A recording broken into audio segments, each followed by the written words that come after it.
The studio filled with music, and Lydia Foster took a moment to survey her students before class began. Little ballerinas in pink tutus twirled haphazardly across the polished floor, their excitement palpable. She loved this age group. 7-year-olds possessed both innocence and determination in equal measure, their small faces serious as they attempted pirouettes and pliés with varying degrees of success. "Positions, everyone," Lydia called, clapping her hands with a warm smile. 20 little dancers scrambled to find their spots along the bar, all except one. "Miss Lydia, Miss Lydia." Sophia tugged at her leggings, big eyes anxious. "My uncle is watching today. Can I show him my special twirl?" "Of course, Sophia," Lydia said, gently steering the child back to her position. "But first, let's get through our warm-up, okay?" Lydia glanced toward the observation window where parents and family members gathered to watch their children's lessons. She'd grown accustomed to the audience, but something caught her attention today, a man who stood slightly apart from the others, tall and composed in a way that contrasted with the typical parent eagerness. His dark suit looked expensive, his posture confident but somewhat uncomfortable, as though he rarely found himself in dance studios. He wasn't a regular, and Lydia found herself curious. Sophia's uncle, presumably. She forced her attention back to her class. "First position, everyone." She instructed, demonstrating the stance. The hour passed quickly. Lydia moved among her students, adjusting positions and offering encouragement. When class ended with their customary curtsy, she noticed Sophia running straight for the tall stranger. "Uncle Kai, did you see me? Did you see my pirouette?"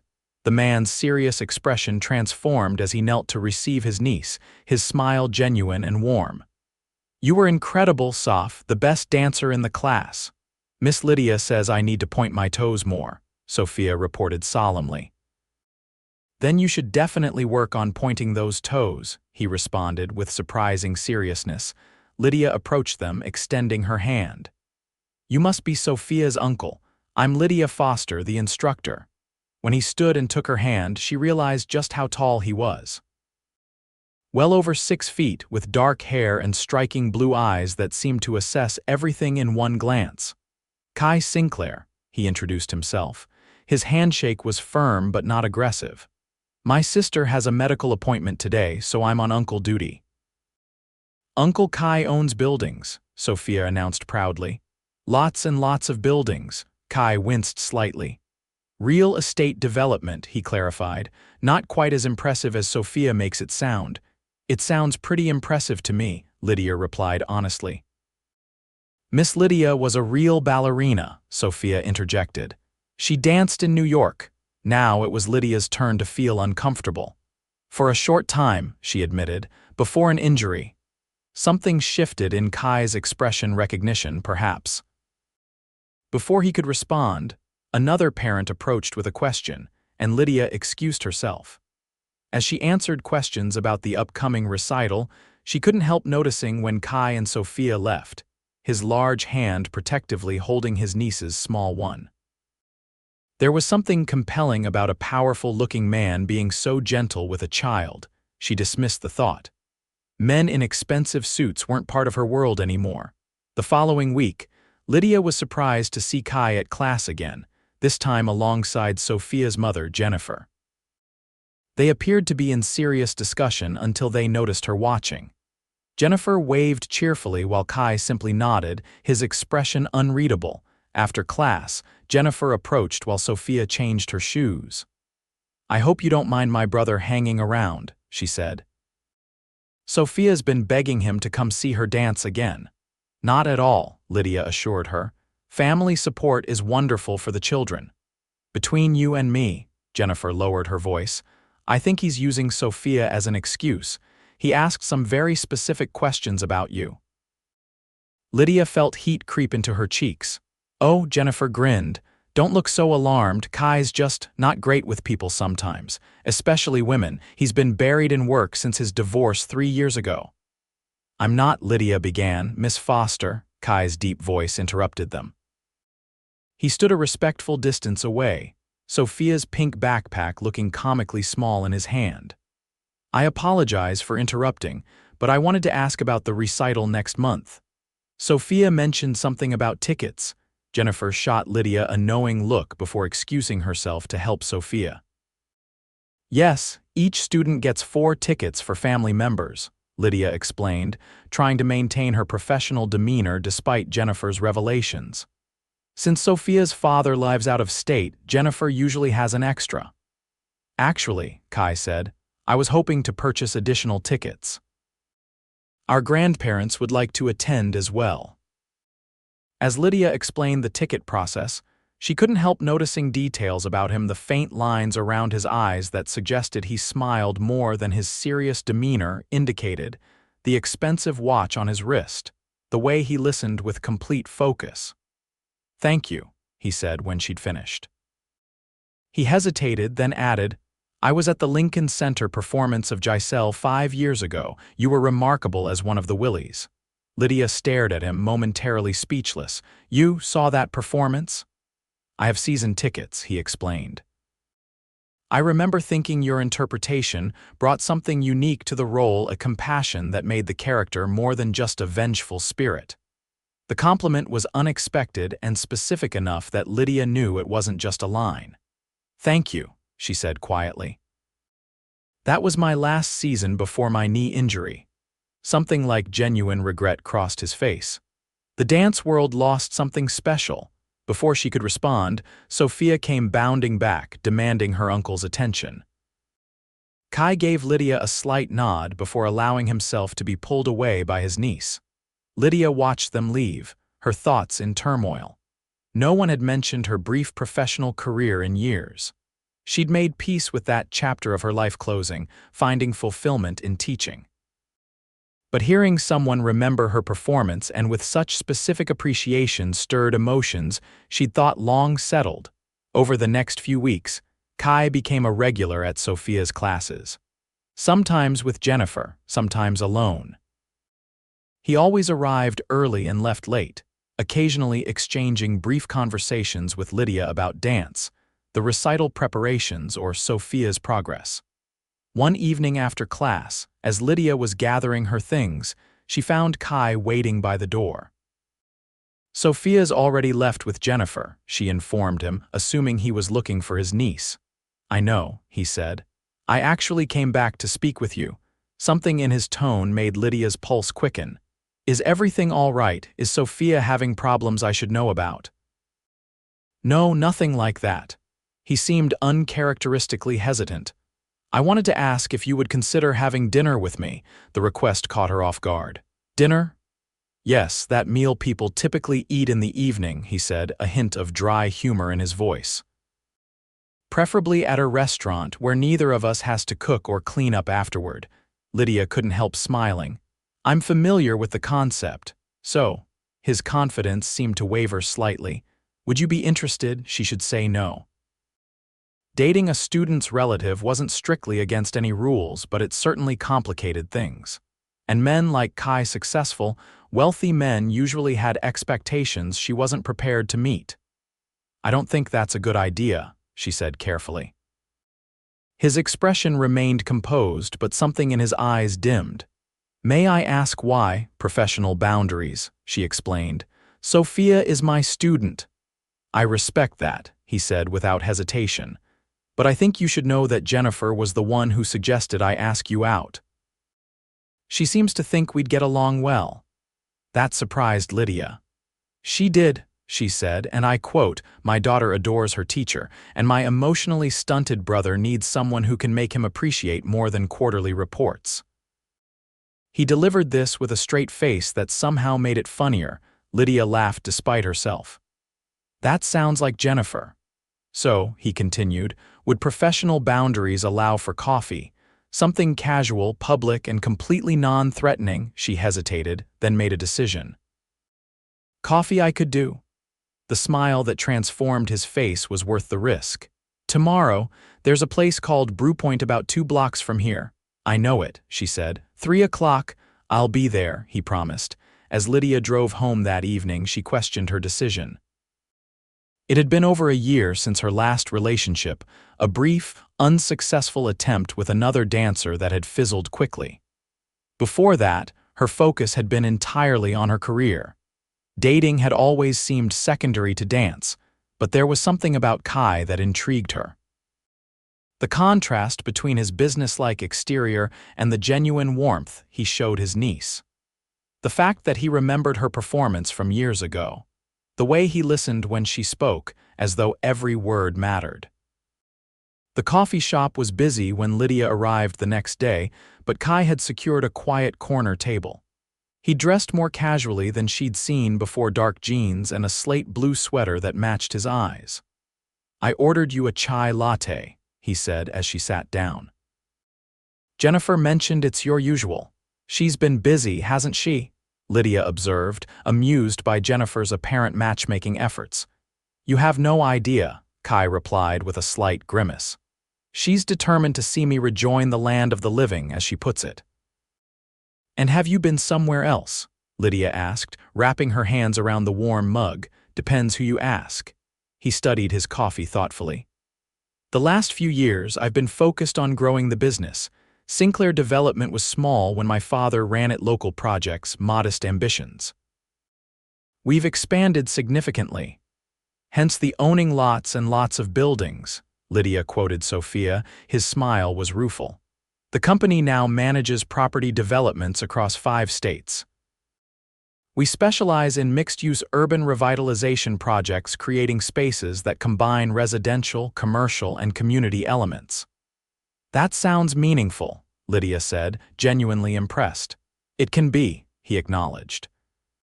"When done right, we're not just building structures but helping shape communities." He paused. "But enough about that. Tell me about your dance studio." "It's not actually mine," Lydia clarified. "I'm the senior instructor at the academy. We teach various styles, but classical ballet is my specialty." "Do you miss performing?" he asked. The question was direct, and Lydia considered deflecting it as she usually did. Instead, she found herself answering honestly. "Yes and no.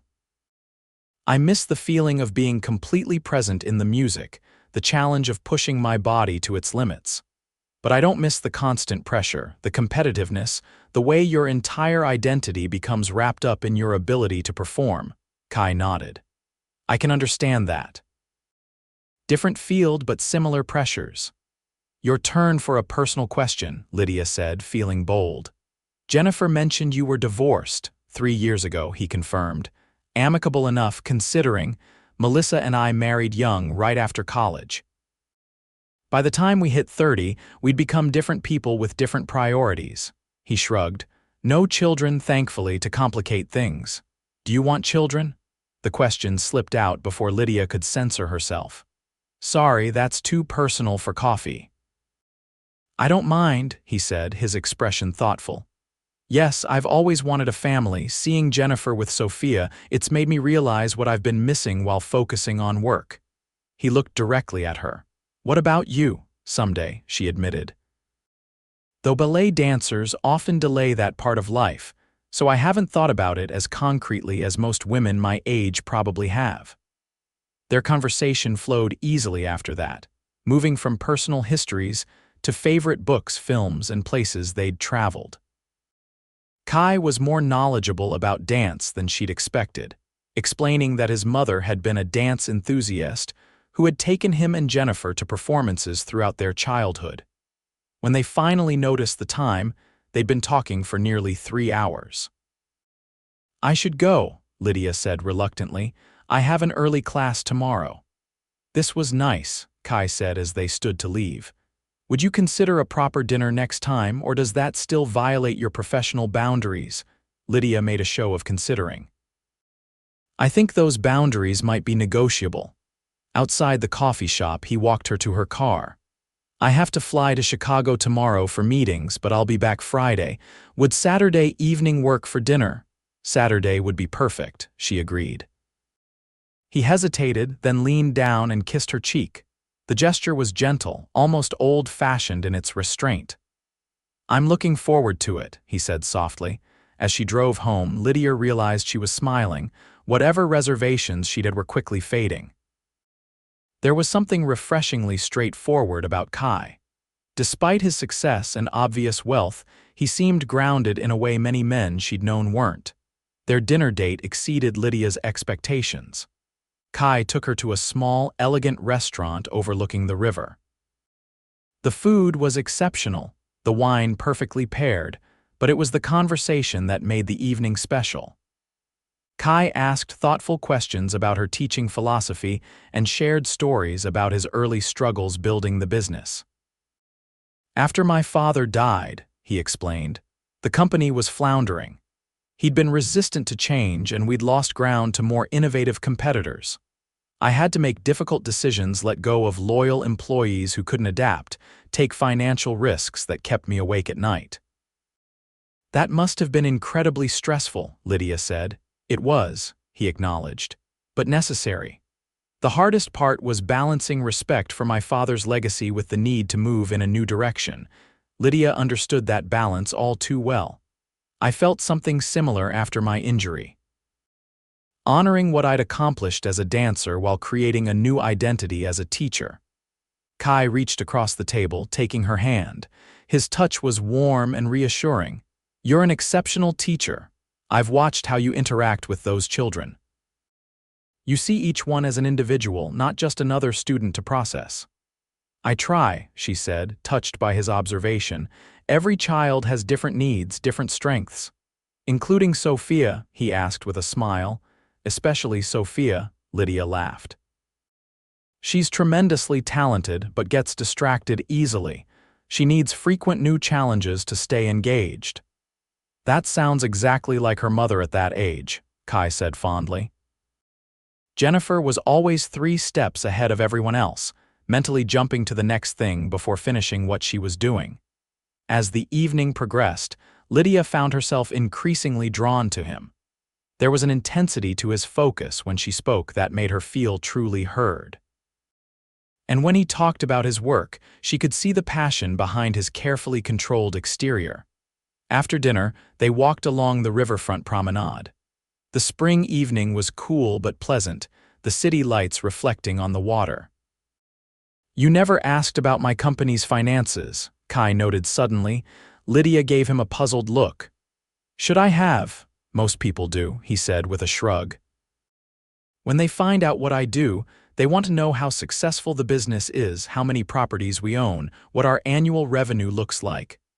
I'm more interested in why you do it than how much you make doing it, Lydia replied honestly. Kai stopped walking and turned to face her.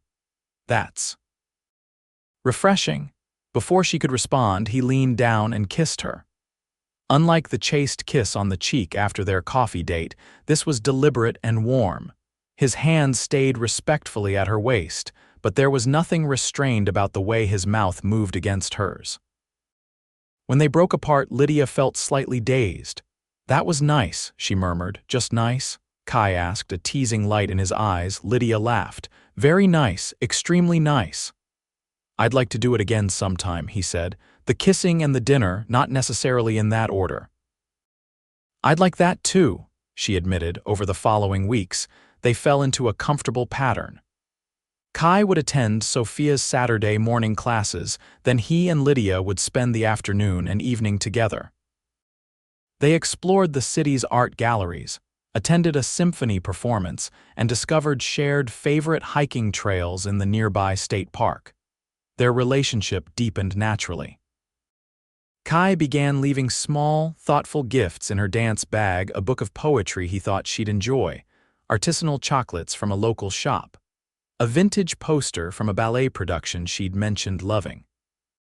For her part, Lydia found herself opening up about aspects of her life. She rarely discussed her parents' divorce when she was 12, the sacrifices her mother had made to support her dance training, the crushing disappointment of her career-ending injury. 6 weeks after their first coffee date, Kai invited Lydia to his home for dinner. He lived in a penthouse apartment in the city's most exclusive building, one of his company's early development projects. This is. Lydia trailed off as she took in the space. Floor-to-ceiling windows showcased a panoramic view of the city and river below. The decor was modern but warm, with comfortable furniture and surprising touches of color. "Too much?" Kai asked, watching her reaction carefully. "Different than I expected," she admitted. "I thought it would be more. Sterile, showy," he suggested. "Maybe," she acknowledged with a smile, "but this feels like a home, not a showroom." "Jennifer helped with the design," he explained, looking pleased by her response. "She said if left to my own devices, I'd live in a chrome and leather bachelor pad nightmare." Lydia laughed. "I'm starting to think your sister might be my favorite Sinclair." "Careful," he warned playfully, pulling her into his arms. "I'm very competitive." Dinner was a collaborative effort. Kai had prepared most of it in advance, but he involved Lydia in the final preparations, moving around his kitchen with surprising ease for a man who claimed to rarely cook. "Jennifer insisted I take cooking classes after my divorce," he explained as he expertly reduced a sauce. "She said no brother of hers was going to survive on takeout and frozen meals." "Your sister is a very wise woman," Lydia observed, sipping the wine he'd poured her. "She is," Kai agreed. "Though if you tell her I said that, I'll deny it completely." After dinner, they moved to the sofa, where Kai surprised her again by asking about the upcoming dance recital. "Sophia's been practicing her solo constantly," he said. "Jennifer says she's never seen her so dedicated to anything." "She's working hard," Lydia agreed. "All the students are excited." "It's a big event for them. And for you," Kai noted. "Jennifer mentioned you choreographed several of the pieces." Lydia nodded. "It's a chance to be creative in a different way. I can't perform anymore, but I can still create dance." "I've been meaning to ask," Kai said, his tone careful. "Your knee injury, was it something that could be treated with surgery?" "It was," Lydia replied, surprised by the question. "But the recovery time would have been extensive, with no guarantee I'd regain the strength and flexibility needed for professional ballet. And the surgery itself was expensive beyond what my insurance would cover. So it was a financial decision as much as a medical one." Kai's expression was thoughtful. "Partly," Lydia admitted, "but also realistic. I was 28, already considered mid-career in ballet terms. Even with a perfect recovery, I might have had only a few more years of performing at that level." Kai was silent for a moment. "I have connections with some of the best orthopedic surgeons in the country, if you ever wanted a second opinion." Lydia shook her head, touched by the offer but firm in her response. "That chapter of my life is closed, Kai. I've made peace with it. Teaching brings me different but equally meaningful joy." He nodded, accepting her answer without pressing further. "You're remarkable, you know that. Most people would be bitter about having their dreams cut short." "Oh, I was bitter," she assured him with a rueful smile, "for a long time. But eventually, I realized I had a choice: remain angry about what I'd lost or find meaning in what I could still do." Later that evening, as they stood by his door preparing to say goodnight, Kai took both her hands in his. "I'm falling in love with you, Lydia," he said simply.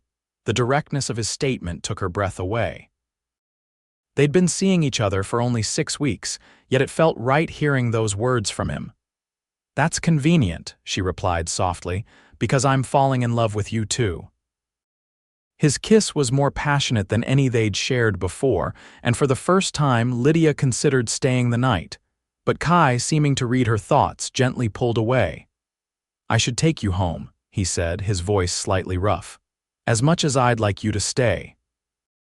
"Always the gentleman," Lydia teased, though she appreciated his restraint. "Hardly," he replied with a smile that made her heartbeat quicken. "Just patient. 2 days before the recital, disaster struck."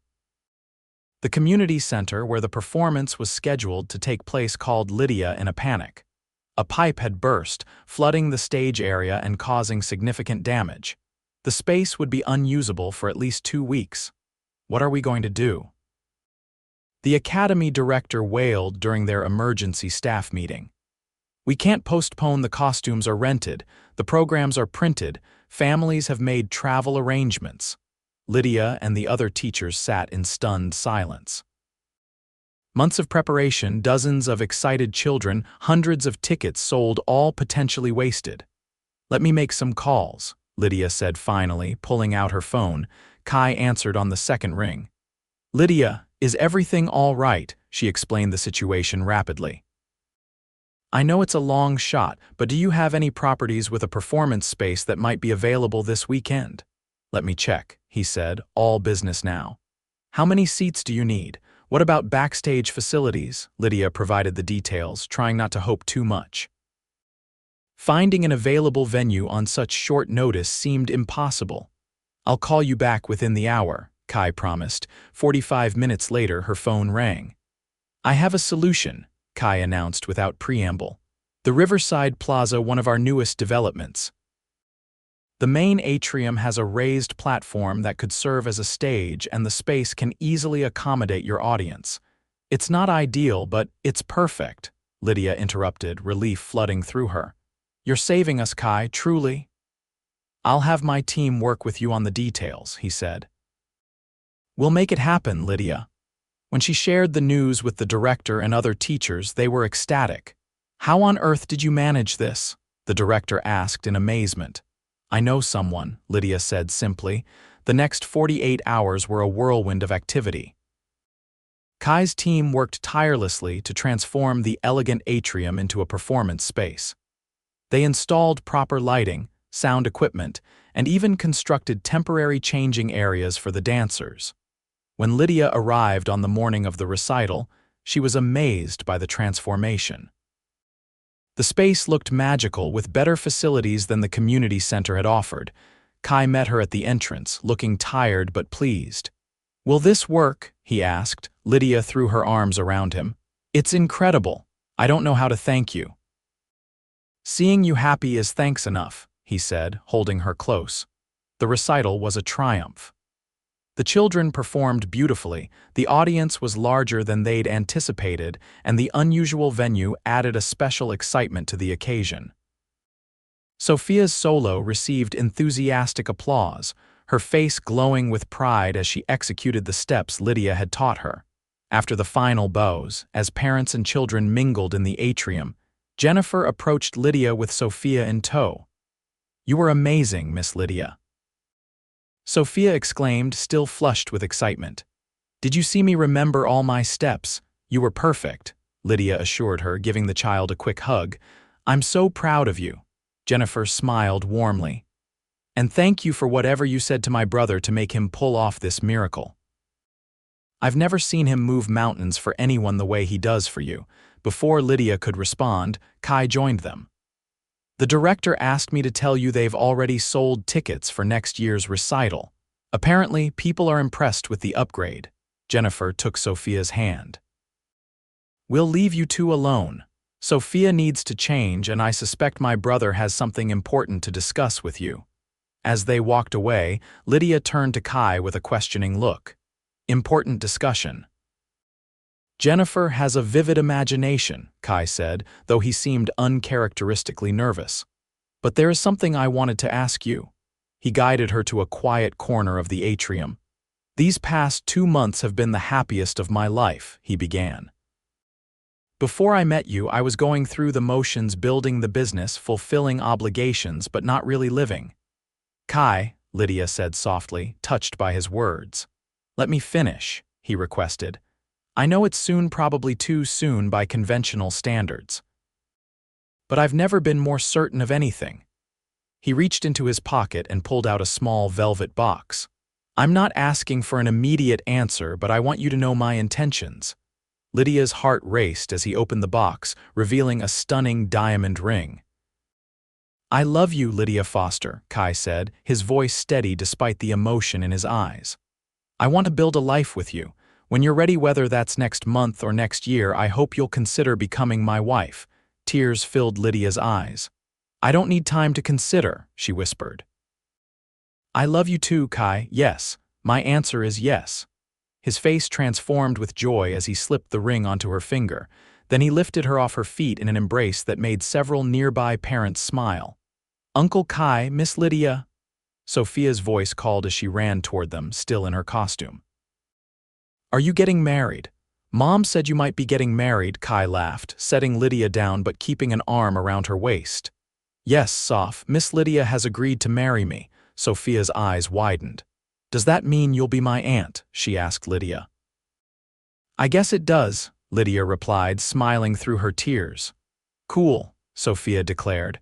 Can you teach me more special twirls when you're my aunt? Absolutely, Lydia promised.